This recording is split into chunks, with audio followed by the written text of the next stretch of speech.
The Fantasy Focus Football Podcast is presented by Century 21. Fantasy, you're in the 06010 Focus. Fantasy Focus. Monday, coming to you live from the Fantasy Focus Football Podcast. Yates, Matthew Berry hanging out. What's up, partner? Hold on. Hey, I'm good. This is what happens when you do a live podcast. You gotta get that IFB stuck. No, I'm busy. I'm researching. I got stuff going on. You got stuff going on. I'm looking at the note. Yeah. We got a lot going on. We got a big day ahead. Of course, we're gonna recap every game from week 2. There was a lot that went on, and we are excited to head to Baltimore tomorrow night. Rams Head Live. Should be an outstanding Do we know, show. is it actually called Rams Head and then just you see live shows there? No, it's called Rams Head Live is the Yeah. actual name. I can't hear you. I don't have my FBN. It's actually called Rams Head Live. It's an actual venue called Rams Head Live. It should be good. I've got people in Baltimore that tell me it's pretty legit. It's a legit place. I saw Bayside play there when I lived in Baltimore. Bayside. Yeah. Is that a band? Yes, Bayside is a band. Yes. Tell me a little bit about Bayside. Not an obscure band. Anthony Renari? No? Still obscure to me. Okay. Anthony Renari, Bayside. Yeah. Okay. Well, we'll try to do our best. This is a crappy band we've never heard of? Most that plays people have there? heard of Bayside, but yes. What do you mean most people? I mean, all the cool people have heard of Bayside. Hey, Keith, have you ever heard of Bayside? I'd like to think that I've heard of a lot of groups, but I've never heard of Bayside. Okay. Thirsty Kyle, have you heard of Bayside? No dice. So, Fantasy news from the National Football League. This is the instant replay. There's 5 people in this room, and only one of them has heard of Bayside. Yeah. Yeah. Thirsty Kyle, Simple majority, right? Twitter, Kyle, please help me out when we do this. Twitter, please. Just put a poll Yes, up. thank you. Put Have a you poll heard of up, Kyle. Bayside? Have you heard of Bayside? Wait, be specific. The band, because Bayside Yes. could be a town, it could be a location. Bayside is where Bayside Saved by the Bell. Yeah. That's exactly what I was gonna say, that's where Bayside Zach Hyde. That's where Zach and Screech Slater, and yes, Kelly right. Kapowski. Kelly Kapowski. Yeah. Lisa. Big fan. Lisa Turtle. Yeah. That's Lisa right. Turtle. And Jesse. What was Jesse's Dave last Coulier. name? That's Dave Coulier in real life. No. Jesse- I'm mixing Jesse my was shows now. I'm looking Full House for a No, second. it was the Elizabeth. Spano? Jesse. Was that what it was? No, she was the girl in Showgirls. I know. Elizabeth Jesse, Berkley. Elizabeth Berkley. Yeah, but what was her Elizabeth name on the Berkley show? played. She was Jesse something. Yeah. It was Jesse something. Jesse but something. Nice was, last name. It was Lark Voorhees was Lisa Turtle. Dustin Diamond was Screech. Who's Emilio Mario Estevez. Lopez. I got that one. Mario Mario Lopez was Lopez, there AC you Slater, go. obviously. Yeah. The Somebody was amazing Zach Tiffany Morris. Amber Thiessen was Kelly Kapowski. Part of the podcast, And right? have we had? I don't think we've had Mark Gosselaar. Mark Paul Gosselaar There you go. was Zach. Yeah. Although I forget Zach's last. Zach Morris. Zach Morris. Yeah. I know way too It much was about this Spano. dumb show. I was right about Jesse Spano. Jesse Just me. Spano? Yeah, that's Or what. Spanos. Does she own the Chargers? No, just one O. No, Got it. doesn't No own the relation Chargers. to those who All own right. the Chargers. Let's get right into well, it. somewhere in an executive office here at ESPN, my boss Norby is going, why are they not talking about fantasy football? Puppet Norby, of course, from the fantasy show on ESPN Plus. All right, Let's get right to it. We start on Thursday night. 3 players that generate a lot of concern, Matthew. And I'm sort of going to play a game of fish or cut bait here, right? So Cam Newton, Mike Evans, O.J. Howard, all guys who disappointed on Thursday. Cam has -2 rushing yards this season. He was brutal on good? Thursday night. 11.3 total fantasy points. O.J. Howard had exactly the same number of fantasy points as you and I did on Thursday night, and Mike Evans had 10.1. So a relatively disappointing night for a guy that's so talented. So if you were to imagine those 3 players, obvious hold, obvious drop, or I'm still going to be patient, how would you categorize each one of them? Well, I think there's a third category there that you didn't really name, right? So it's sort of like Hold, cut, be patient. Yeah, well, Fourth category then. Fourth category then, which I guess would be like, panic, right? I mean, like, I guess it's a little bit of panic or patience, which we're going to play today on the fantasy show on ESPN Plus, right? So for Cam Newton, like, I'm panicked. So there's two things here, right? So number one is, what do you do? How do you feel? And then what do you do about it, right? So in terms of how you feel, I'm nervous. Like, if Cam Newton's my only quarterback, I'm nervous. Because, look, you mentioned the lack of rushing, which is bad. So pocket Cam makes sense for his long-term health, might make sense for the Carolina Panthers franchise. Fantasy-wise, does not make sense, right? It is a lot of Cam's fantasy value since he came to the NFL obviously comes from his rushing. And if he's not running, that's nerve-wracking, right? I mean, like, it was very telling, I thought, Field, at the end of the game on Thursday night when they tried like a sweep to Christian McCaffrey as opposed to, 2 years ago, Cam's going over the top. And you try to stop that. No question about it. Yeah, he's been the best goal line running back in football since basically the start of his career. So along those lines, I'm concerned too on Cam. Yeah. There's so much quarterback depth, Matthew. That's as simple as that if you have Cam as your starting quarterback, I'm not saying you necessarily in a vacuum need to drop him, but there are other options, especially if you play in a 10 or 12 team league. You could find a serviceable fill-in starter, even if that's on a short-term basis until Cam gets things right. And if Cam doesn't get things right, Matthew, then again, there's enough depth to find somebody else on the waiver wire to cut bait. It'll be interesting to see because, and we'll get to it in a minute, obviously, later in the show, but there's potentially a lot of quarterback activity on the waiver wire this week, obviously with potential injuries to Drew Brees and Ben Roethlisberger, and so we'll sort of dive into that in a minute here. But one thing I will say here about this is, so depending on where you are on the waiver wire, there might be depends on how deep your league is, right? But I will say this, they're at Arizona next week. Like, if Cam doesn't get right at Arizona next week, that's when I think you've got to be like, okay, I'm out. Totally agree. I'm out. That. So I'm giving him one more week here, but to say that I'm not concerned would be a lie. Like, I have eyebrows raised, and I'm very nervous if Cam's my only quarterback. Yeah, and I'm bummed if I have O.J. Howard as my tight end. The problem is, Matthew, I'm probably staying put. Now, Bruce Arians had some damning comments after the game. Basically said he's got to play better. He's kind of put him in the doghouse. The problem is this. What tight end is available on the waiver wire that you can grab? My advice to you would be patient on O.J. Howard.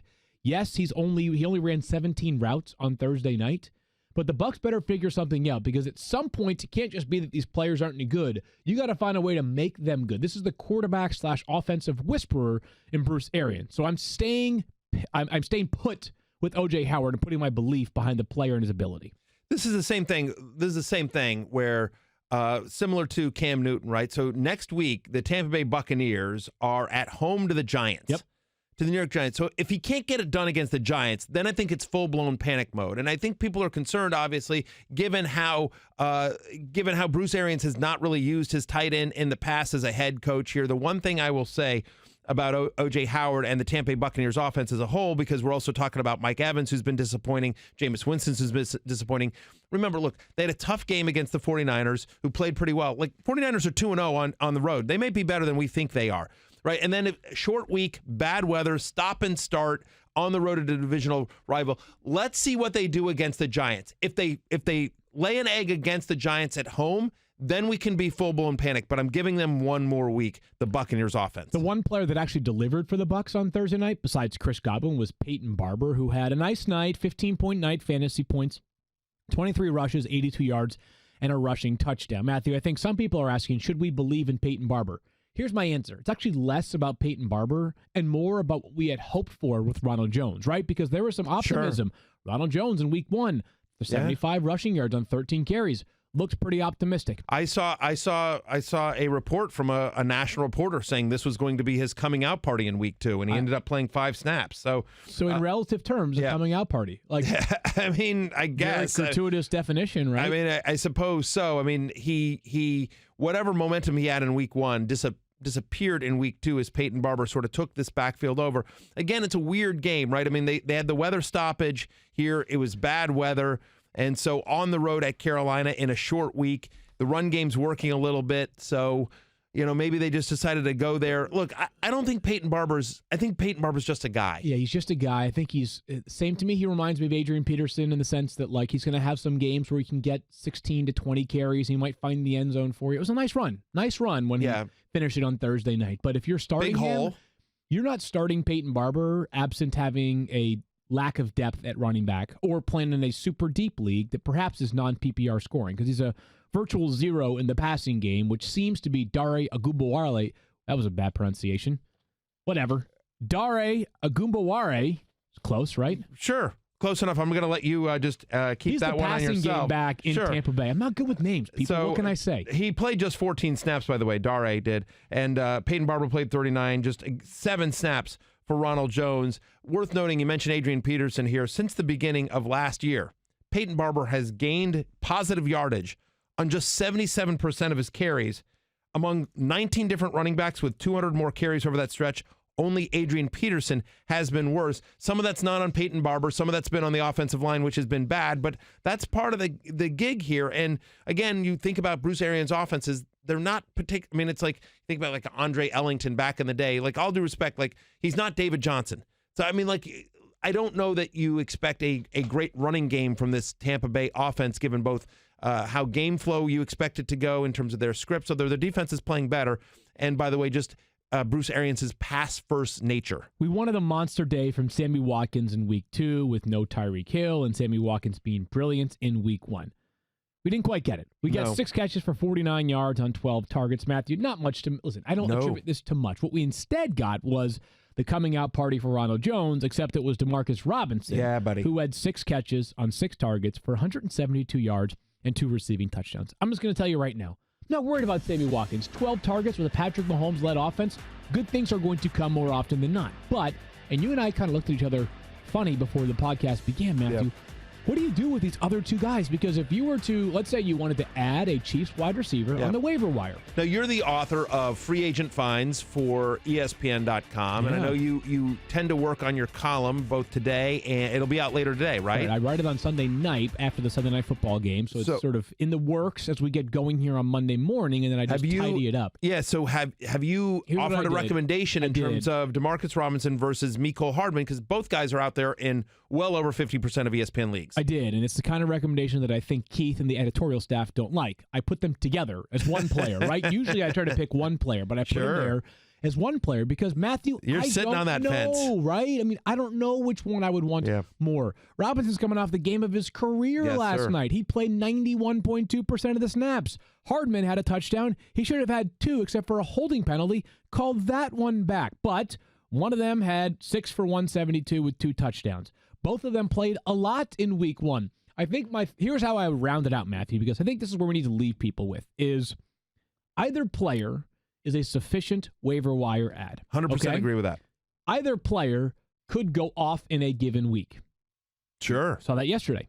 Either player could also be relegated to nothing more than a player that belongs on your bench at best. So either player could be 6 for 49, which is what Sammy Watkins did yesterday. Right. It is going to, I think it's possible that at some point here in the next month, which may coincide with Tyreek Hill's return, that this sorts itself out. But as we begin week 3 of the NFL season, I'm not yet convinced that it's clearly one or the other. Or I just haven't figured it out yet myself. Maybe others are convinced. I personally am not to this point. If I had to rank them, because chances are you're not going to roster both of them, so you're going to have to put in a waiver claim. So I will just say this, and again, you're splitting hairs, right? You are splitting hairs in a significant way, because I agree with everything you just said. But if I had to pick one, I'm going to put Demarcus Robinson over Mecole Hardman, and it's merely this. It's 2 reasons. One is not a rookie. So Demarcus Robinson has been in the NFL, right? So he's contract year, baby. Contract year, a little bit more seasoned. And also, Mecole Hardman has been targeted on just 9.4% of his routes so far this season. Demarcus Robinson has been targeted on 12.3% of his routes. Again, I mean, it's such a small sample size. It's just a small difference. I mean, it's razor thin, the difference between these 2 guys. But if I have to pick one, right, because you're putting in your waiver claims, I'm probably going to put Robinson slightly ahead of Mecole Hardman. But I agree with you. I think, look, you want as much a piece of the Chiefs' offense as you can get. That's our pressing takeaway, is that good things come to those who catch passes from Patrick Mahomes. Yeah, if you're on the field with either one of those guys, it'll be really interesting. Both LaShawn McCoy and Damian Williams get banged up in this game. We will monitor that. It didn't sound serious. Andy Reid referenced it in his post-game press conference. But again, it's just one of those let's wait and see as it goes along. Again, a stronger run game may mean less passing as well. Hiring can be a slow process. Cafe Artura's COO Dylan Miskowitz needed to hire a director of coffee for his organic coffee company. Sure. He's having trouble finding quality applicants, so he switched to ZipRecruiter. ZipRecruiter doesn't depend on candidates finding you, it finds them for you. Its technology identifies people with the right experience and invites them to apply to your job, so you get qualified candidates fast. Dylan posted his job on ZipRecruiter and said he was impressed by how quickly he had great candidates apply. He also used ZipRecruiter's candidate rating feature to filter his applicants so he could focus on the most relevant ones. And that's how Dylan found his new director of coffee in just a few days. With results like that, it's no wonder 4 out of 5 employers who post on ZipRecruiter get a quality candidate within the first day. See why ZipRecruiter is effective for businesses of all sizes. Try ZipRecruiter for free at our web address, ZipRecruiter.com/06010. That's ZipRecruiter.com/06010. One more time for all those who weren't listening the first 2 times. ZipRecruiter.com/06010. ZipRecruiter, the smartest way to hire. All right, moving along here, Matthew. It was better to see David Montgomery actually carry the football a lot late Sunday against the Denver Broncos. 18 for 62 with a rushing touchdown. Here's the good news. They gave him, by the way, I don't know how much of that game you watched, but they gave him, I want to say, 17 straight carries from like the 3 to finally get in. Like, I mean, and then there was a penalty and it kept going. And it was just one of those things where it's just like, do you think that was confidence in David Montgomery? Like, we're going to, hell or high water, we are getting this kid a rushing touchdown? Or do you think they were just that frightened of Mitch Trubisky throwing the ball? Maybe the latter because of how Mitch has played so far. So good news, bad news for David Montgomery. Again, good news, 18 rushes. Good news, finds the end zone. Leads the Bears in terms of running back snaps. 26 compared to 13 for Mike Davis and 21 for Tariq Cohen, who, by the way, was back to that running back role. Right, I know. Super weird. Don't try to figure it out. Discouraging news here, Matthew, is that the expectations for David Montgomery coming into the season were not like, oh, he can get you 13.8 fantasy points with 1 catch on 6 yards, but that he could be a star for you right away. This Bears offense is a tough watch right now. Oh, I mean, brutal. What a wacky finish to that game. I'm not saying that I'm not dropping David Montgomery, but right now I'm feeling a little bit disappointed in the expectation compared to the expectations I had going into the season. See, it's interesting. I have the exact opposite reaction. I would buy low on David Montgomery. Like I'm encouraged by the usage, and I have to believe this offense gets better. Okay. And honestly, I think they get better starting in week 3 because they're at my Redskins. Like, so I have to believe that the offense gets better than what we've seen so far. And so David Montgomery, who of the 25 different running back carries that the Chicago Bears gave out on Sunday, David Montgomery had 18 of them, 72% of the Bears' running back carries, and so we know he can be used in the passing game as well. Look, to your point, he's averaging 3.3 yards per carry. The whole offense is putrid. I mean, it's putrid. I mean, like quite bad. Yeah. I mean, Matt Nagy, offensive genius, is a nickname that may be going away soon. I was having this thought though today, actually, but you bring that up. You cannot. I think you can say you have to choose a side here. If you think Matt Nagy's an offensive genius, then you think Mitch Trubisky's a problem.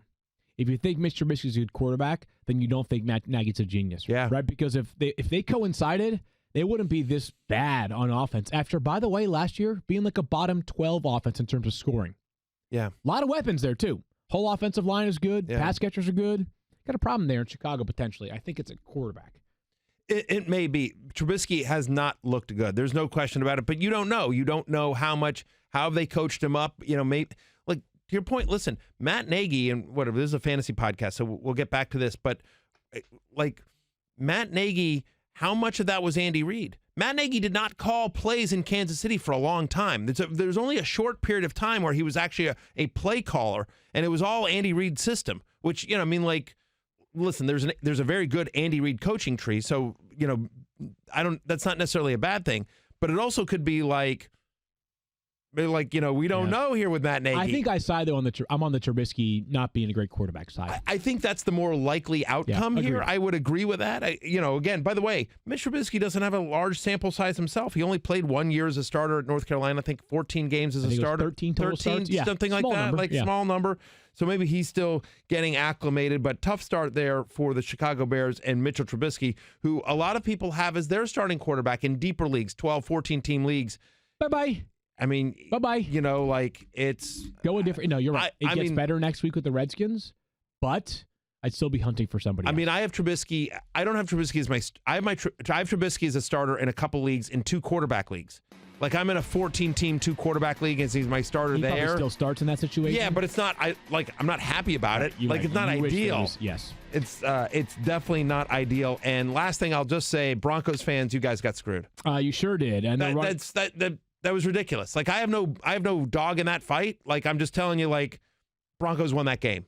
So let's speak about the Broncos and their running backs for right now, because there are a lot of refs we could probably get mad about yesterday. The Broncos running backs, more 50-50 than they were last year. Royce Freeman yesterday actually had a pretty reasonable game, 15.2 fantasy points. Do you think he should be getting more love than Phillip Lindsay, who had 36 rushing yards and 30 receiving yards yesterday?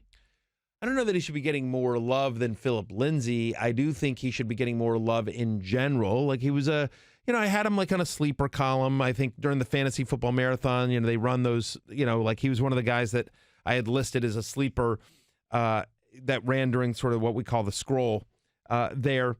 Look, this is what we thought was going to happen. We talked about this in the preseason, that our expectation was that Royce Freeman was not 100% healthy, and that with the new coaching staff, they wanted this to be a true 50-50 split. And yesterday, Phillip Lindsay, 38 snaps. Royce Freeman, 38 snaps. Pretty good. Yeah, I mean, so when you talk down the middle, you're talking literally down the middle.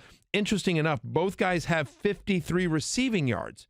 Now, Phillip Lindsay has 13 targets. Royce Freeman has 8 on the year, 7 of which came yesterday, which I think was encouraging if you have Royce Freeman, that they're now involving him in the passing game, because that was sort of the thought coming into the year was like, Royce Freeman's going to be the early down goal line back. Phillip Lindsay's going to be the change of pace, the third down back. You'd prefer Phillip Lindsay in PPR just because the passing. But if Royce Freeman's going to get 7 targets, and actually he was better in the receiving game than Phillip Lindsay, 5 for 48 for Royce Freeman, Phillip Lindsay just 4 for 30 in the receiving game here. We expect Royce Freeman to end the year, or at least I do, I should say. I expect, assuming health for both guys, Royce Freeman winds up with more rushing touchdowns than Phillip Lindsay at the end of the year. Wouldn't be surprised. Right. He's probably a better finisher. Right now, they're used comparably, as you mentioned. The red zone and goal-to-go usage has been pretty much identical. A lot of their stats have been similar, but this is, people talk about having backfield splits. This is as split of a backfield I think we can find in the NFL at the moment. But I think both are viable flex plays, given like the offense isn't great. It's bad. But it looked better than I will say this. It looked better than I thought it would against Chicago. Chicago's one of the best defense. Way better. I mean, we'll talk about a player in a second that I totally messed up on, but way better than I expected it to. Right. Yeah. I mean, look, again, I'm not saying the Broncos offense is good, but I think it is competent enough to generate fantasy value in a flex-ish sort of way for Royce Freeman, Phillip Lindsay, and certainly Emmanuel Sanders. Emmanuel Sanders, man. It's like he was listening superstar. to the podcast or watching the TV shows this past week saying, no, you got to stay away from Emmanuel Sanders. Hand up right here. I said, me, this guy, whichever camera catches me, I said, fade Emmanuel Sanders. Stay away. That was a good call, huh? 11 for 98 with a touchdown. I had Emmanuel Sanders and Cortland Sutton on the hate list. Yeah. Well, listen, Sutton worked out, but Sanders. I benched Sanders in a couple of leagues. I benched him. Like this was not me, speaking to people blindly. Like I did it myself, and Emmanuel Sanders was awesome yesterday. 11 for 98 with a touchdown, plus a 2-point conversion. We've said it probably 12 times so far already since we started the podcast back up this season. What a ridiculous recovery he's made from an Achilles tear in December. So I will say this. As much grief as you and I should get, or negativity as we should get for bad calls on Emmanuel Sanders this week as a start, we should get some applause because you and I both were very early on in the preseason. Like I remember saying, like, guys, he's going as wide receiver 43. This is a guy that was wide receiver 11 before he got hurt. Like, look at the Instagram videos that he's posting. Look at the preseason game film. This guy's healthy. I don't understand why he is. It makes no sense that at age 32, 8 months removed from an Achilles injury, that he's 100% healthy. But the guy looks awesome. He's a physical freak of nature, and he is a tremendous draft value. So that is something that I talked about, and you agreed with me as well, that we hammered throughout the preseason. So if you benched Emmanuel Sanders, you at least have him on your team, in part because of us, Field Yates. He is the third best wide, as we head into Monday Night Football, he's the third best wide receiver in fantasy right now. Yeah, behind only Demarcus Robinson, like everybody expected it to be, right? Demarcus Robinson, wide receiver 1 in week 2. Thirsty Kyle dug up this. Since the start of last season, remember, obviously, Emmanuel Sanders missed some time towards the end of last year. But since the start of last year, Emmanuel Sanders has 6 different games with 85 receiving yards and a receiving touchdowns. The only players with more such games over that stretch, Antonio Brown and Adam Thielen. I mean, it's unbelievable. So pretty good company to keep right and there. And I will just say, as we talk about sort of like, who's a fluke, who's not, fact or fiction, fluke or real, I think this is real. Again, Emmanuel Sanders has always produced when he's been healthy. I don't know that he winds up the year as the third best fantasy wide receiver, but I think he's obviously a top 20 guy. A 10-second non-fantasy note. The Broncos restructured Joe Flacco's contract just before the season that made it much more difficult to cut him after this year. Interesting. What were they thinking there? Joe Flacco is not the long-term answer in Denver. Drew Brees might not be the short-term answer for New Orleans after a thumb injury knocked him out of yesterday's game. I think there are some real questions about John Elway as a general manager, as a quarterback evaluator. It's sometimes the people that do things so well themselves have a hard time understanding how others could or could not do it as well as you would expect out of them. I remember when, for a very brief period of time, Magic Johnson was the head coach of the Los Angeles Lakers. Yeah, and it didn't work out. And people couldn't understand why wouldn't it work out. And the problem was, and I'm not saying this is necessarily the case with John Elway, but the problem was, I remember because I'm a huge Lakers fan, and so I remember talking to people around the team. The problem was that they would get to practice, and Magic would be like, "Yo, why don't you do this? You need to do this, and you should be doing this." And people would be like, "Yeah, Magic, there's 4 people on the planet that can do that, and you're one of them." Right. So it's the problem is that the expectation maybe sometimes or how you see the position, because John Elway played it at the highest level, one of the all-time greats, and same thing we were talking about Magic Johnson. So that may be the issue, but certainly the track record so far in Denver, aside from bringing in Peyton Manning, has not been great at the quarterback position, and Joe Flacco doesn't inspire a lot of confidence. I do think he is competent enough to get the ball to Emmanuel Sanders and Courtland Sutton going forward as well. I think Courtland Sutton is going to be fine. Sure, he's shown that much so far. By the way, as we entered the NFC Championship game rematch, a lot of the buzz was about Drew Brees and Jared Goff. Unfortunately, Drew Brees gets hurt. His helmet hits Aaron Donald his thumb hits Aaron Donald's helmet on a follow-through. Obviously, no foul play or anything from Aaron Donald, just the occupational hazard of being a quarterback. So Brees leaves early. So Teddy Bridgewater steps in and threw for like 130 yards. Interesting note here. Actually, Teddy Bridgewater earned $250,000 yesterday for surpassing his passing yards incentive from last year. That being said, it did not look particularly great, Matthew. How much does this impact Teddy Bridgewater being the starter for potentially a little while? Because Adam Schefter has said, Drew Brees stayed over with a hand specialist last night. Yeah, our own Stefania Bell actually, sort of hypothesized on Twitter. I think that I want to say the name is Stephen Shin. Okay. She's like, I wonder if he's staying. Stefania knows all these doctors, and she's just like, right. I wonder if he's seeing Stephen Shin, who's like the best hand specialist in the world. And sure enough, like 2 hours later, Mort's reporting, yep, actually, that's exactly what's happening. That's exactly what's happening. Good job. I'm pulling up the tweet right now. So anyway, good job on Stefania. Good job on Mort for digging that out. So we'll have more news hopefully later today, or at least before you go into waivers. This is obviously terrible news if you have Drew Brees. I think it's not that bad a news if you have any of the other Saints pass catchers, and I'll tell you why. Okay. Because I think the only guys that you were really counting on were Michael Thomas and Alvin Kamara. Yeah, and I think both guys are going to be fine. Again, so after Teddy Bridgewater took over, Michael Thomas had 11 targets, 8 for 65. He had a significant target share, he basically 34% targets per route run, 25% receptions per route run. Michael Thomas was Michael Thomas. Jared Cook makes me a little bit nervous, but still 5 targets, 2 for 25. This is a game that was tough, right? So again, if Teddy Bridgewater's the starter, and Field, you can talk about this as well as somebody who's worked in the NFL. But look, Teddy Bridgewater maybe got 5 passes all of practice week. Yeah, right? I'm sure the reps were limited, even with Drew Brees being 40 years old. So it's no different than what we talk about with, and we talked about this last week. Hey, Mecole Hardman had 0 targets in week 1.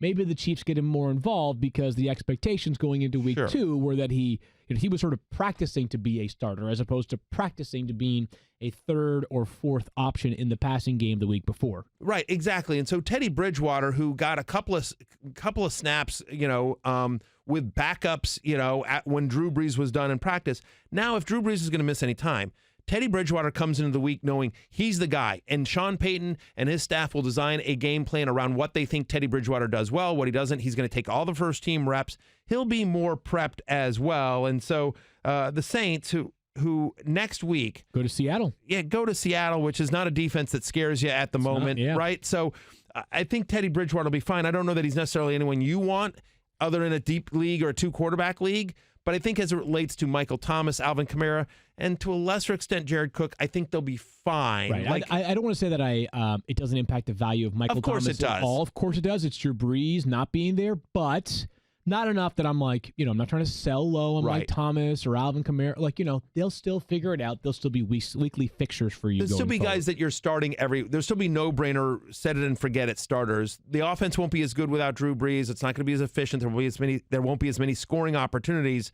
But it's not the sky is falling. Like, what I think this does mean is, like, if you were hoping for Ted Ginn or Traquan Smith or getting some of the more obscure Saints guys, I think their fantasy value, that goes away. And you could see maybe a slight uptick for Latavius Murray. Maybe they go more run heavy with Teddy Bridgewater under center. But again, we'll wait to see the results of Drew Brees' visit to the hand specialist. Todd Gurley got a healthy share of the workload. And you know what's funny, Matthew? How about this?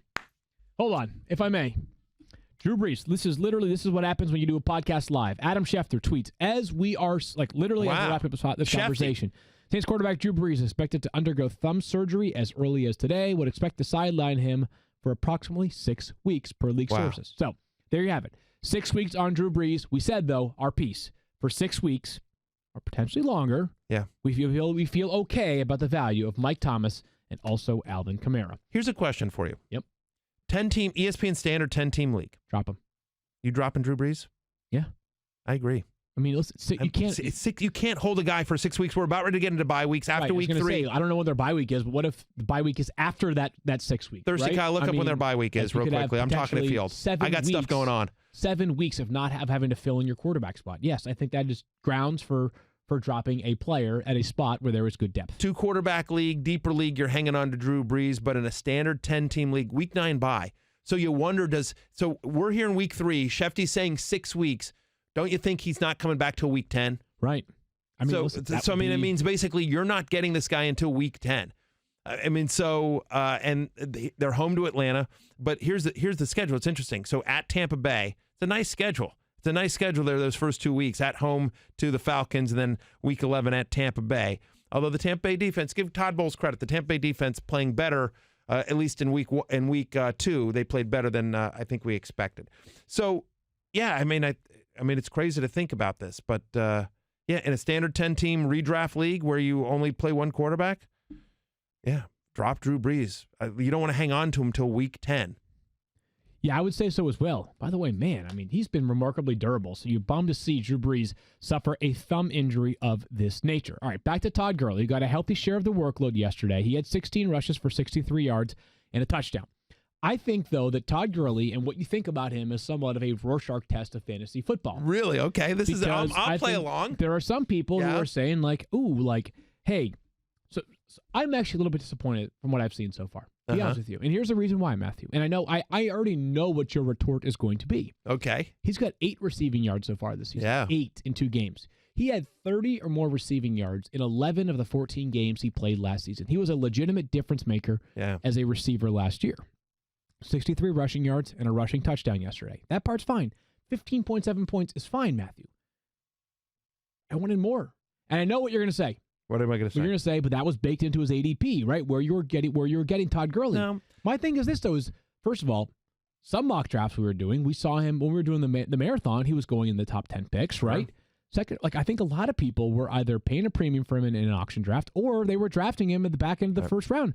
I think it's a bit disappointing. I won't sit here and tell you, and I love Todd Gurley, one of my favorite players in the NFL, but it's been less than what I was hoping for.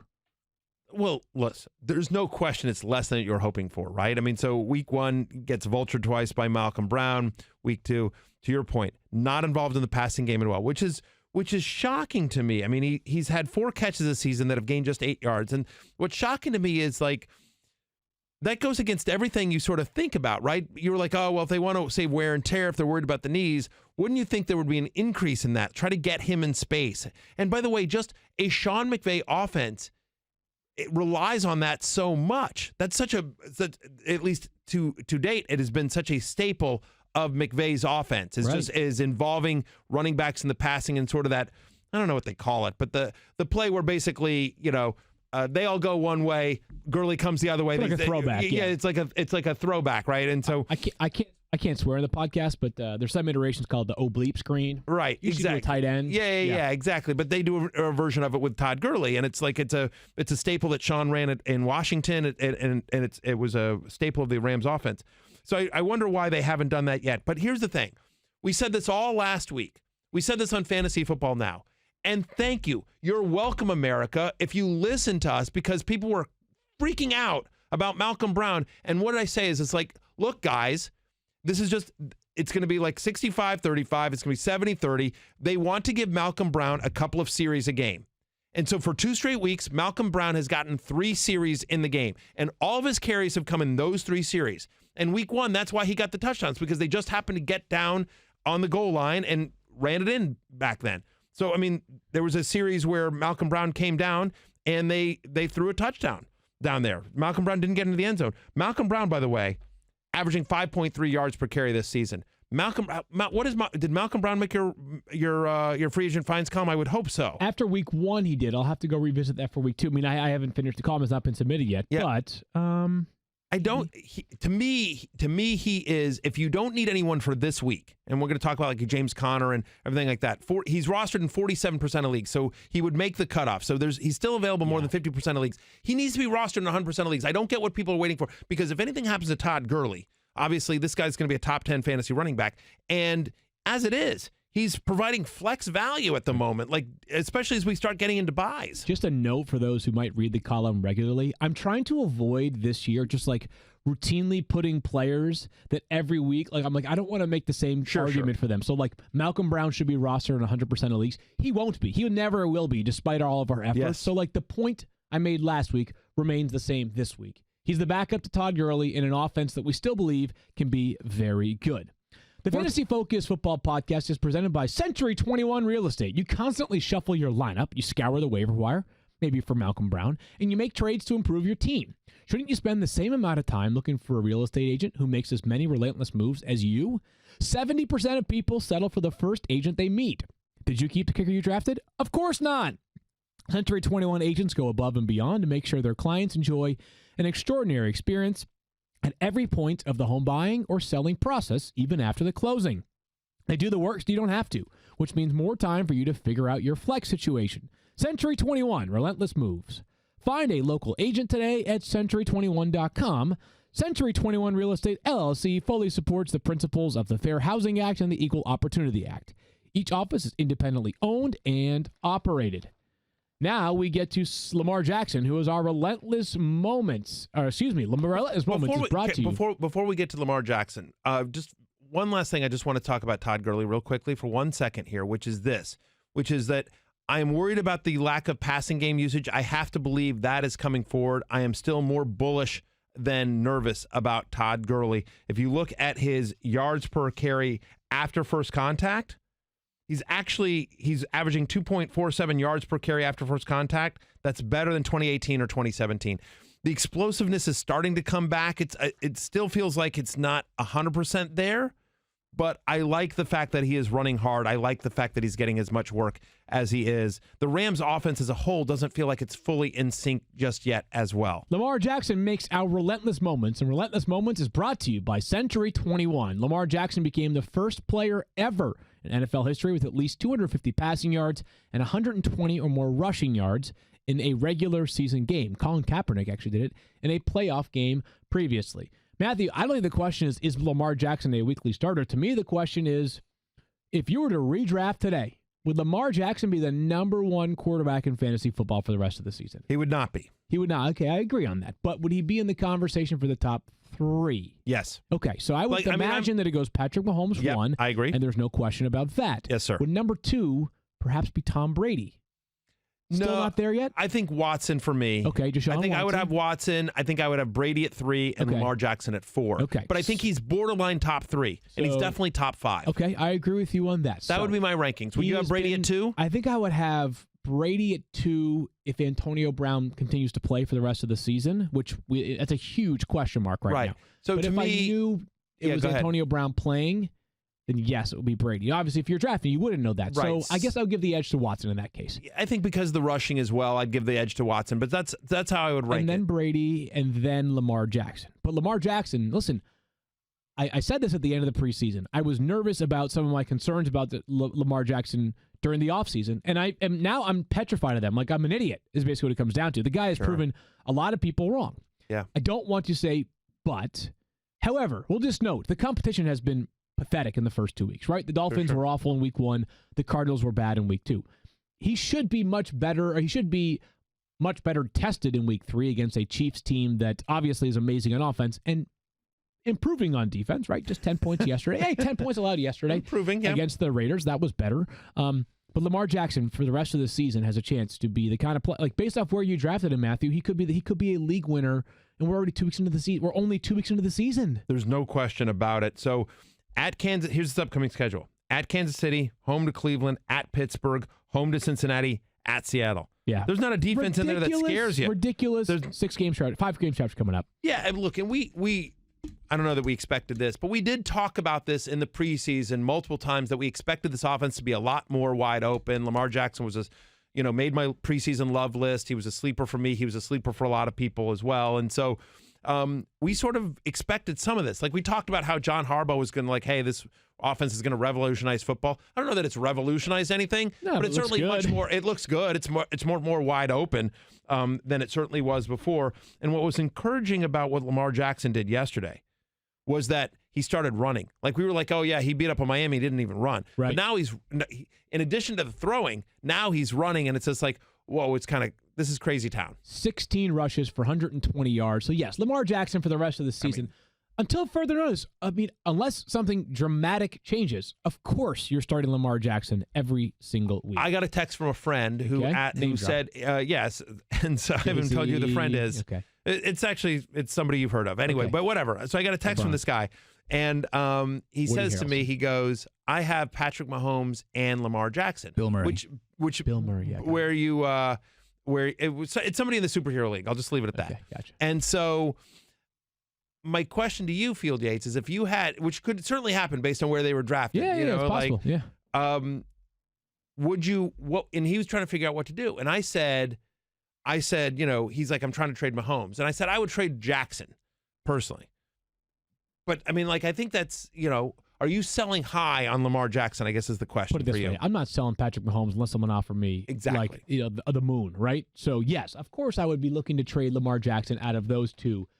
Patrick Mahomes, been there, done that a little bit longer, and it's ridiculous. He did it with Tyreek Hill yesterday, without Tyreek Hill yesterday. I think the counter question to that would be if the rest of the league basically feels the same way, I'd rather have the guy that's proven it over a full season than the guy that beat up on two bad teams. Get better value. Would you feel comfortable with Lamar Jackson as your starting would you be comfortable if you got a king's ransom for Patrick Mahomes?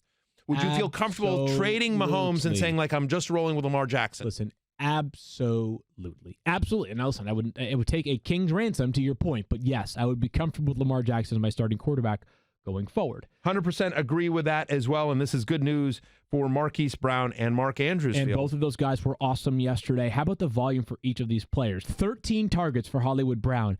After playing 14 snaps in week 1, he had 13 targets yesterday, 8 for 86, 16.6 points in PPR. He didn't find the end zone, Matthew, but that's just fine. What he proved, as did Mark Andrews, who had 10 targets, 112 yards on 8 catches plus a receiving touchdown, is that these guys are locked in. So, Marquise Brown, he is more than just a big play threat, Matthew. Yes. He has to be ranked every week. He will be a top, I would imagine, 30 consideration at wide receiver until proven otherwise right now. The guy has incredible speed. We know that much. And just think about this.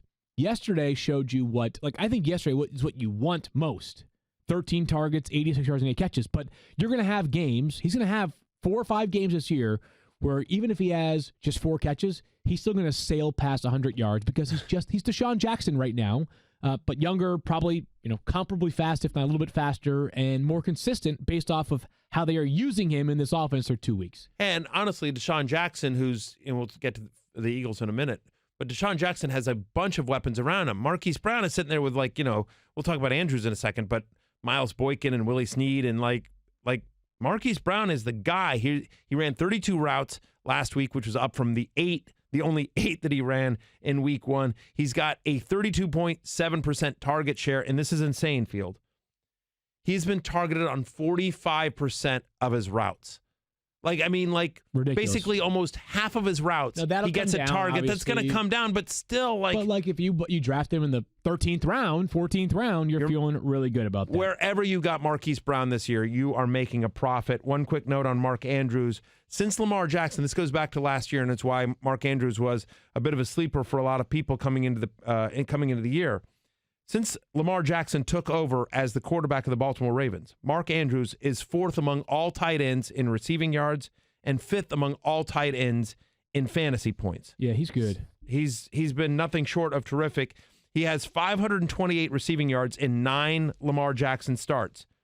The only tight ends with that many yards in their first 9 games of 2018, Zach Ertz, Travis Kelce, George Kittle, Jared Cook. So certainly some good company to be in there for Mark Andrews, who has been a stud. All right, Kyler Murray has been all passing and no rushing so far. But weirdly, Matthew, and I know that I shouldn't be saying, I feel like I'm cutting him a bit of a break here, but as somebody that rosters Kyler Murray in one league, it's a keeper league, but it also, I care about this year too, right? I'm actually encouraged overall with what I've gotten out of Kyler Murray through 2 weeks. 16.4 fantasy points yesterday. Again, 94 attempts as a thrower. Now, game script has helped, but they're going to be bad defensively for a long time. Yes, they He's are. going to have to throw it a ton, and they play 4 wide receiver sets all the time. What I'm interested in, though, is that yesterday they kicked 3 field goals from inside the 5-yard line. 3 of them. Just imagine, I'm no Mike Clay here, but I think the analytics would tell you that, when a team has the ball inside the 5-yard line, more often than not, they're going to score a touchdown, then settle for a short field goal. Imagine if touchdown production goes up just a smidge, and the runs go up just a little bit. Yeah. Kyler Murray could unlock and become just an absolute factor. I think there is a large sample size of Cliff Kingsbury's offense working, at least on the college level, obviously. Sure. I think the jury is still out on whether Cliff Kingsbury is head coach material. Yep. So, to your the point, decision-making stuff is, right, exactly. To your point about the decision making, but what we care about is the fantasy points and the numbers. And I agree with you. I'm a Kyler Murray fan. I'm a Kyler Murray believer. I have drunk the Kool-Aid. I believe the rushing will come. Look, your second game ever as an NFL pro with a not a good offensive line and having to go to Baltimore. And oh, by the way, you lost David Johnson for about half this game. He went out with a wrist injury, came back in, which is good. Yeah, which is he's great. He's fine. He says after the fact. He's fine. Yeah, and he scored a touchdown, so bailed out your fantasy day if you're wondering why the numbers weren't really there. But he got the touchdown, but just didn't get a ton of volume. But he missed a decent chunk of this game while he was getting his wrist checked out. But yeah, at home next week against the Carolina Panthers, they should be better. And I think as the season progresses, again, sort of think about rookie quarterbacks last year. Again, think about Lamar Jackson over the second half of the year. Think about Baker Mayfield over the second half of last year. Better days are ahead for Kyler Murray, to your point. If you told me after the first 2 games against Matt Patricia and going on the road to Baltimore, Kyler Murray was going to be averaging over 16 fantasy points a game without running that much, that he would be a top 12 fantasy quarterback so far heading into Monday Night Football, I think a lot of people would have signed up for that. He's QB 12 so far with virtually no running. I don't know how the running gets going because if you haven't really called it through 2 games, I'm not sure what changes, but maybe Cliff Kingsbury has more to sort of open up with Kyler Murray next week when they go back home, as you mentioned, against Carolina. So the 49ers backfield yesterday, Matthew, had 3 guys that all stepped up. By the way, he may not design any runs, but with Luke Kuechly on your butt, you're running anyway. Sure, he might just run for 75 yards. That'd be sweet. Yeah. So yesterday, the 49ers had an awesome day of running back production with Tevin Coleman on the bench because of his ankle injury. Yeah. Raheem Mostert, he had 13 carries for 83 yards, plus 3 receptions for 68 yards and a touchdown. Jeff Wilson, 10 for 34 with 2 touchdowns.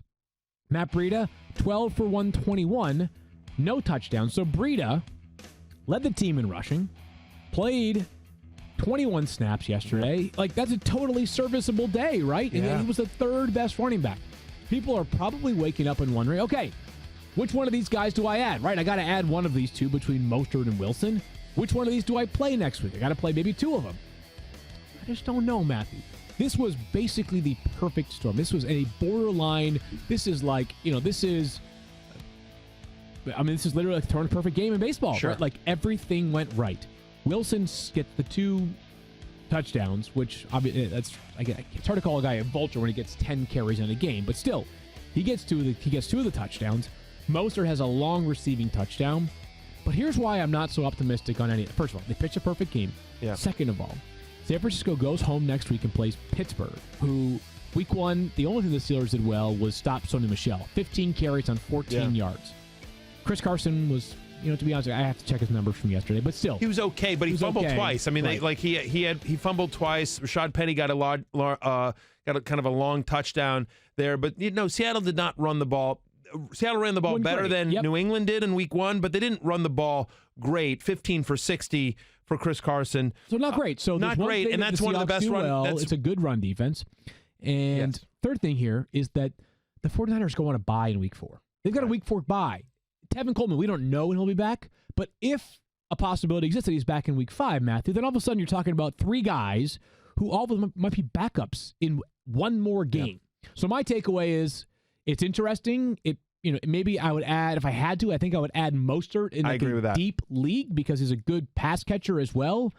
But I think all things being equal, I'm not investing in them for my roster with the expectations of getting much more than just a fill-in replacement later in the season or one more week of utility. I'm a little more optimistic on Mostert than you are just because of the injury history not only of Tevin Coleman, but of Matt Breida, who has struggled with injuries throughout his career. Fair. And so Mostert, I thought this was interesting. So Thirsty Kyle dug this up. So when the game was within 10 points, again, this was kind of a blowout here. And kudos to the 49ers, by the way. 2-0 on the road? 2-0 on the road. Right? I mean, 2-0 on the road, and Garoppolo looked good yesterday. Again, the Bengals defense isn't anything, but still, Garoppolo looked solid.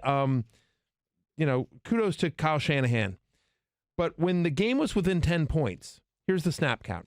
Matt Breida got 11, Raheem Mostert 7, Jeffrey Wilson Jr. 2. Right. So it feels like Wilson, who was elevated from the practice squad over the weekend, is clearly the third guy there. And so I think that Mostert, given what we've seen so far this year, right, he's averaging 5.6 yards per carry, 22 for 123. To your point, had the long touchdown. He's looked good. By the way, he looked good in limited time last year as well. Right. Yeah.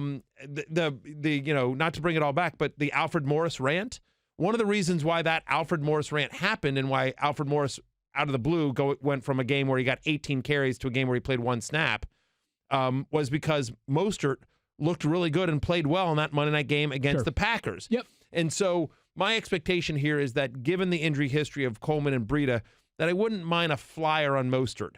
And that, if you were in a deeper league, you were a little bit desperate, you could potentially use him as a flex next week against the Steelers. Don't love the matchup to that point, but I think a worthwhile flyer if you're sort of sifting around. You're one of those leagues where there's no running backs with a pulse. I don't know if anybody is really worried about George Kittle, but let's just be the first to tell you. You shouldn't be, right? I mean, Listen, he had 54 receiving yards yesterday on 3 catches, 4 targets for George Kittle. I think he has 21.8 points through 2 weeks this season. That's actually better than where he was last season when he had 18.2 fantasy points. Remember, people, week 1, he was robbed of 2 touchdowns because of penalties called back against the Buccaneers. Here to tell you, if you're at all worried about George Kittle, let's just nip this in the bud right now. 26.4 target share this season, right where he was last year, down 0.1%. No need to be worried about George Kittle, despite a modest non-Kittle-like day yesterday. If I was in a league where there was somebody that was a panicked manager in my league, and they had either Mike Evans or George Kittle, those are 2 of my favorite buy low targets right now after the first 2 weeks of guys that I'm not worried about. I agree on both of those names. Yeah. All right, we're going to come back in just a minute and talk about what is up with the Vikings passing game. Kirk Cousins, dude, yuck. If I'm naming my fantasy team after you, I'm going to start with you, Kenny. Tell me which one of these you want. Kenny for your thoughts, Happy Galladay, or Galladay and Express? Happy Galladay. All right, Happy Galladay. All right. How about this one? Jonesin for fantasy points, Marvin Cinematic Universe, or lay off me on Marvin? Ooh, I'm going Cinematic Universe just because, I do the cinematic stuff, with cameras and stuff. So I take that. Love it. All right, good with that. All right, so we obviously draft you guys in fantasy when we're playing the game. If you guys were to draft ESPN fantasy analysts for your ESPN fantasy team, which ESPN person would you draft first?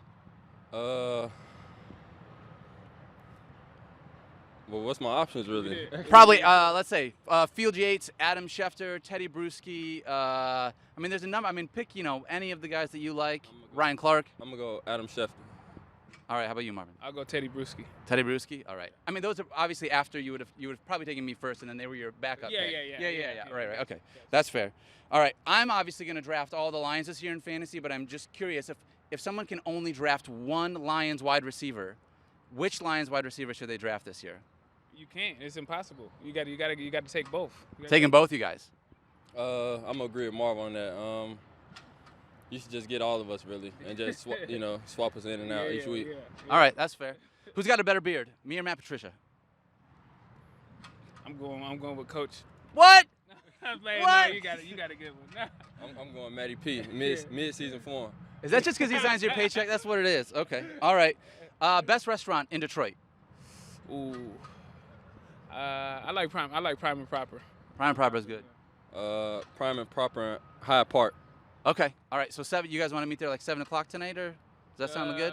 I'll tell you what. Here, why don't you guys just go ahead and just put your number in my phone real quick, and then I'll just text you when we're ready. No big deal. As long as you're paying. All right? Yeah. We're good with that. All right. Perfect. All right. Awesome. That sounds good. All right, guys. That was great. I guess hugs. You guys good with hugs? We gonna do that? No hugs. Cool. Hey, No hugs. We just bring it in. Boom. All right. Look. Love it. Sounds good. Sounds good.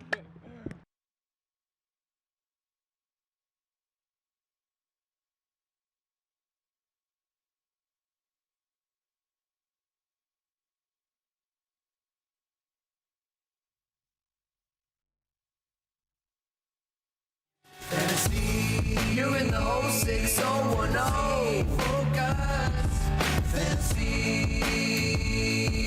Fantasy, focus. Stone cold lock of the day yesterday for me was that Kirk Cousins would throw more than 10 times. The problem was, Matthew, he did that, but sometimes he threw it to players that play for Green Bay. Wasn't a particularly notable performance, in at least a positive way, for Kirk Cousins. But should you be concerned about what it means for Adam Thielen and Stefon Diggs? Diggs was limited to 1 catch for 49 yards and a touchdown. He also lost a fumble. Now, here's some good news on Stefon Diggs. He had a touchdown that was called back due to an offensive pass interference call that was at best iffy. At best iffy. It was called against Dalvin Cook. It was actually one of those that the referee initiated the challenge or initiated the review. To me, I'm not a fan of that, of how things are playing out right now with the pass interference rule. The flags have been nothing short of insane. It was it was an offensive pass interference, but not on Diggs, right? It was a pick play. Yeah, but no, it really wasn't even a pick play. It was just like Dalvin Cook just was running his route and kind of just the defender. Is at the goal line, so the defender, there's not a lot of space to backpedal, right? So anyways, a ticky-tacky call. Stefon Diggs probably could have had 2 touchdowns. He ends up with 1 49-yarder and a touchdown. Thielen gets you 5 for 75 and a receiving touchdown. So again, this would be one of those like panic or patience. If you were to do the fantasy show on ESPN Plus, just doing it in podcast form right now, would either one of these guys be obvious plus, obvious panics, obvious patience? Maybe both fall into the same category. Yeah, I guess I'm not worried about it. I think both guys will be just fine here. So to your point, right, about these guys. So Stefon Diggs. Stefon Diggs on the injury report in week 1, right? It was a game where they dominated. And Thielen scored a touchdown in week 1. Yep. Week 2, Diggs scores 2 touchdowns. One gets called back on a very questionable play here. And, Thielen still got 8 targets, still went 5 for 75 in this game. No, I'm actually not worried at all. I mean, Kirk Cousins probably wasn't a starting quarterback for you anyway. And so, and if you're sitting there looking for a Drew Brees replacement, potentially a Big Ben replacement, I think there's probably other guys with more upside than Kirk Cousins. Yeah, I feel the same way. But Thielen and Diggs will be just fine. By the way, I think we're underselling the Packers defense. Packers have a good defense this year. It has been a weird start to the passing game for the Vikings, right? Week 1, they faced a not great defense, and they just torched them because Dalvin Cook is running so hard. And you're right. The Packers have an amazing defense so far. We have learned that through 2 games. They have been very, very legit, which leads us to their quarter. Okay, go ahead. I just wanted to say real quickly about the Vikings. That run game is so awesome, and I am begging you out there, if you have Dalvin Cook, grab Alexander Mattison, because Alexander Mattison has looked awesome so far, and obviously Dalvin Cook's been amazing, right? But if anything were to happen to Dalvin Cook, like just I'm asking you, if you have Dalvin Cook, stash Alexander Mattison. Yep, I agree on that. I mean, like, third-round pick out of Boise State, who has run hard every chance he's gotten so far from Minnesota. All right, we talked about Green Bay's really good defense. So they've won because of their defense. It hasn't been because of their offense. Are you worried about Aaron Rodgers? Because, again, we said this last week going into the game. Listen, you made a major investment in Aaron Rodgers. The good news is, well, I guess maybe not the good news. The reality is he faced two awesome defenses out of the gates, Chicago and Minnesota. Sure. Problem is, it doesn't get much easier against Denver next week, Matthew. No, it certainly doesn't. So I'm not worried, though, right? This is the first time he has been held under 15 points in consecutive games within the same season since week 16 to 17 of 2015. So patience is the key here with Aaron Rodgers. I mean, he would be actually a very good buy low candidate right now from someone else in your league. I'm not going to... Or maybe not. Maybe I guess where you're going with this is, let me guess. They still got to play the Lions twice. They got to play the Bears again. They got to play the Broncos this weekend. They got to play the Packers again. Maybe it's the schedule I'm looking at so they're home to the Broncos. Yeah. Like, not a great matchup, not a terrible matchup, but not a great matchup. They're home to the Eagles. You like that a lot. At Dallas, that's tough. Home to Detroit, should be a little bit tougher. Home to Oakland. Yep. At Kansas City, so that's nice. Look, things will get better. Here's what I will say about Aaron Rodgers. I think he's going to be fine. I agree with you there. I think when all is said and done, assuming health, I think he finishes as a top 10 fantasy quarterback. I will say when all said and done, I don't think he finishes as a top 3 fantasy quarterback, which is where he was drafted. Right, that's a problem. When we just had that conversation about our top 5 quarterbacks earlier on in the podcast, I didn't think about Aaron Rodgers at all. No.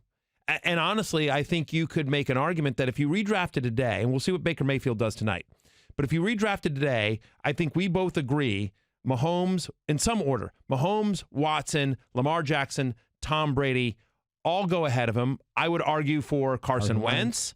Matt Ryan, right? You know, I think potentially Baker Mayfield goes ahead of him. Maybe Kyler, who's, you know. Again, he has been a non-touchdown maker and has the 12th most fantasy points so far. Yeah. I mean, so my point is like, yeah, like I said, I think when all is said and done, I think he finishes inside the top 10 of fantasy points, but I don't think he finishes inside the top 5. And the other concern here is that, the positives is that he looked good. He looked like Aaron Rodgers, at least at the start of that game. Yeah. I remember, like, I put him on the hate list this week. And after he came out with this like hot start, I was just like, oh boy, this could turn ugly for me. By the way, I ended up getting it right because basically his projection was 17 points. I put him on the hate list, which means I'm taking the under. He finished with 14.4 fantasy points even after the hot start. So I ended up getting that one right. One I did not get right, Field Yates, in a massive, massive way, and I'm thrilled about it. Right. Aaron Jones. Free Aaron Jones. Free Aaron Jones. Yesterday's star for the Packers. 23 rushes, 116 yards plus a touchdown. He also nabbed 4 grabs for 34 yards. Thank you. Finally, they used him in the passing game. I mean, my whole reason of putting him on the hate list was, first off, the tough matchup with the Vikings. So kudos to them for solving that. But the other thing was, like, he wasn't free. Like, this is a guy that just wasn't getting significant snaps over Jamal Williams. And I was just like, come on, what are you doing here? But finally, I'm like, please, I'm begging you, free Aaron Jones. So you know what? You're welcome, America. I just want to say, you're welcome, America. Our long, hard-fought battle. You know, we have taken to the streets. We have signed online petitions. We have done everything possible to hashtag free Aaron Jones. And you know what? Aaron Jones is free. You're welcome, America. You're welcome. Thank you, Matthew. You're welcome. Thank you, Father. I'm very nervous, though, still. Here's why. Are you? He's the star of your War Room League team. You've got Aaron Jones. He's one of our better players. Let's hope that he he's better than Cody Latimer, who you had to start yesterday. Yeah. Desperate times call for desperate measures. But Aaron Jones played 42 snaps yesterday. Yeah, he did. Jamal Williams played 30. Jamal Williams is going to be a factor for the Packers when they have to go up tempo, when they have third and got to have in situations, passing game scenarios, right? Over the next 4 weeks, as we just mentioned it, the Packers play a good Broncos defense. They play an Eagles defense that so far has allowed 40 rushing yards on 22 carries to Darius Geis pre-knee injury and Devontae Freeman. 2 guys that are good runners, right? Yeah. Run defense is legit in Philadelphia. Dallas, we think that team is very good. We do. And then Detroit, whose front seven is the strength of their teams. Max Harrison, Mike Daniels, Trey Flowers, etc. 4 straight games where I could see a lot of Jamal Williams coming up. So again, it's not so much I roster Aaron Jones. I'm not saying I'm trying to trade him or whatever. I'm just nervous that the freeness might be a more short-term thing than a weekly pass. I was encouraged by the fact that Aaron Jones got 6 targets, 4 receptions. Again, 23 for 116 versus 9 for 28 on Jamal Williams in terms of the rushing. And then, again, whatever. Jamal Williams caught the early touchdown pass.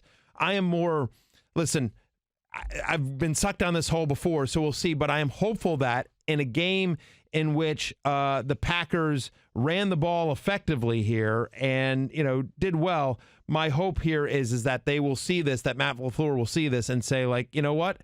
We need to continue to keep Aaron Jones free, that he will get the workload.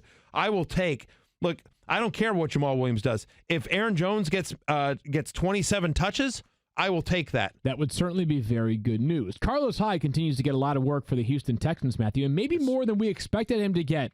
38 snaps yesterday compared to 25 for Duke Johnson, and Carlos Hyde continues to run hard. 20 rushes, 90 yards. Spooky? What do you No, you know what I am? I'm the ghost of Carlos Hyde. I've come back. What are you doing? Yeah, you're quite spooky. I'm running the ball effectively. Whoa. Remember when I was good? I'm back. Woohoo, spooky. That's pretty impressive right there. Okay. So that was pretty good. No, I agree, though. Thank you very much. It's the ghost of Carlos Hyde. No, that's pretty good. So here's the good news. Carlos Hyde's running hard, averaging nearly 6 yards per carry in his 2 games with the Texans, and he's clearly a factor. My question, though? Yes, sir. Is this just Adrian Peterson again, right? Whereas he is a volume-dependent, non-passing game factor, low propensity for big play upside type of runner. Yes. That's sort of where I feel, too. He's a flex. Yeah. But here's what I would say is that... But by the way, 2 weeks ago, he was left for dead. Right. 2 weeks ago, that's what I'm saying. The ghost of Carlos Hyde, like, he was left for dead. We were like, 2 weeks ago, we were dancing on his fantasy grave saying, like, I can't believe people thought Damian Williams wasn't going to be the starter in Kansas City because of Carlos Hyde. He's not even going to make this team. He was running. He played significant snaps in the 4th preseason game for the Chiefs. Right. Like the game of which, like, we're just trying to get through this game. You're all going to be cut tomorrow game. Like, he was the, like, we don't care what happens to you in the 4th game because we're not planning on using you. He got significant snaps in that. So we're all just like, hey, it was a good run, Carlos. And then here you go. All of a sudden, 20 for 90 and a victory against the Jaguars for Carlos Hyde. I think this is actually less about Carlos Hyde and being a weekly fantasy play and more about the idea that Duke Johnson, not exactly what we thought it was going to be, right? Duke Johnson had zero catches on 1 target yesterday. Yeah. I thought that maybe Duke Johnson would have a chance to repeat that 2017 season where he was a top 20 running back. The early return suggests not going to happen. Well, I think when the Duke Johnson trade happened, one of my reactions initially was, well, this is bad news for Kiki Cutie. And it might actually be, Kiki Cutie's return might mean the reverse, actually. Bad news for Duke Johnson. It was just sort of it was kind of a little bit of a weird game. It was kind of a sloggy game, between the Jags and the Texans.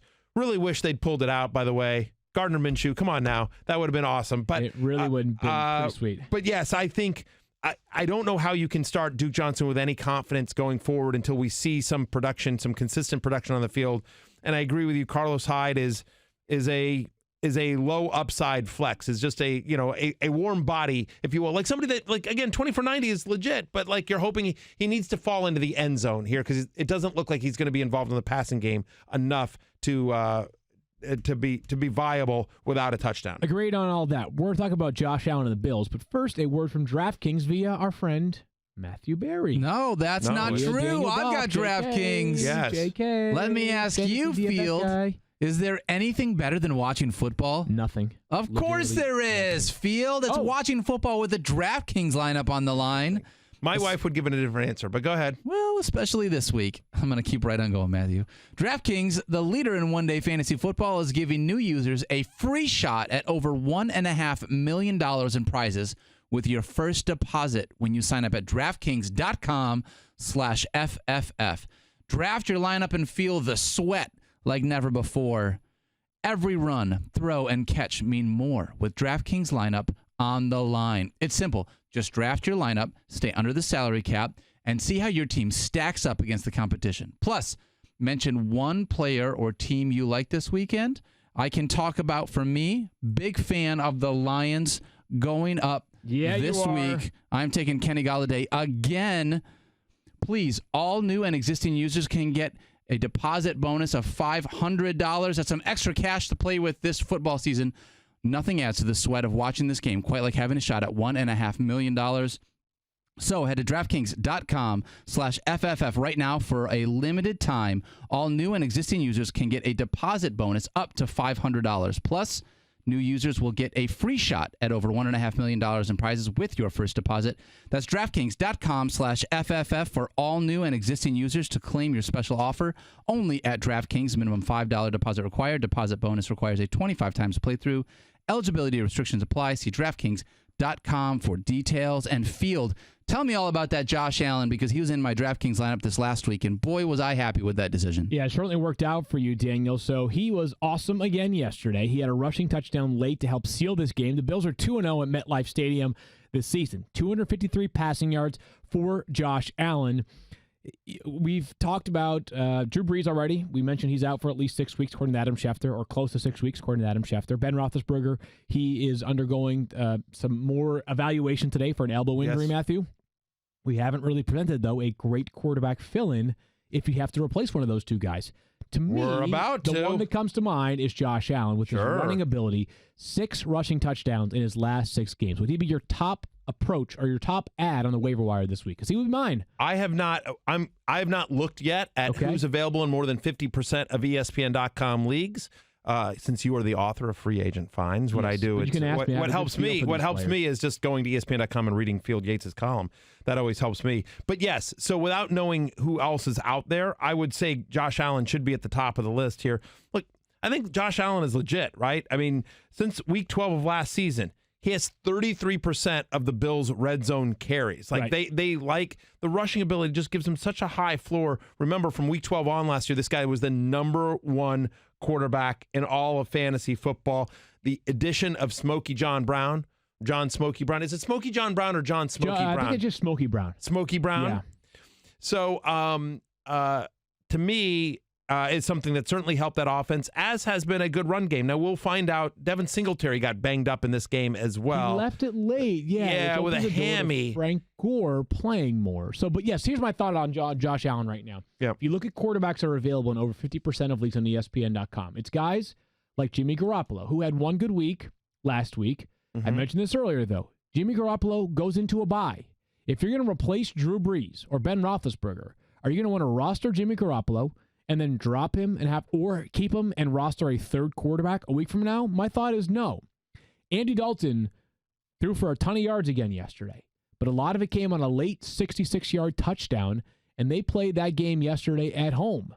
I think if I were evaluating quarterbacks, there's really only one obvious ad right now on the waiver wire, and it's Josh Allen. Yeah. Josh Allen, 6 rushing touchdowns in his past 6 games. He's improved as a thrower. Better weapons this year. The offensive line's been steadier. And oh, by the way, both of his games have been on the road. Now, he plays the Patriots next weekend, and their defense sure seems to be there. I'm sorry, 2 weeks from now, they play the Patriots. They play the Bengals next weekend, Matthew. He could have a monster week in week 3. There's no question about that. Listen, so Allen would be my number 1 choice. Give you a couple other names in terms of some quarterbacks that are available in more than 50% of ESPN.com leagues. So Jameis Winston, I know how bad he has looked, but if ever there was a week at home to the Giants, and then his next 2 games at the Rams, at the Saints. So 2 games in which you would expect, although the Saints are certainly a lot different with Teddy Bridgewater under center, but you would expect them to be able to, they're going to have to throw in those games as well. You mentioned Garoppolo. Look, how about some Andy Dalton? I mean, that offense is... I mean, my thought is that, it gets more difficult going forward with the schedule. And maybe you can count on this. Like, you kind of need junk time for Andy Dalton to be relevant. And maybe that's what you're counting on, which is fair. I think you can and should count on that as well. And, Andy Dalton is somebody that just, I think, long-term, not somebody who has, to your point, he's at Buffalo in week 3. Right. Tough. You're not loving that for Andy Dalton, but just in terms of longer term as well.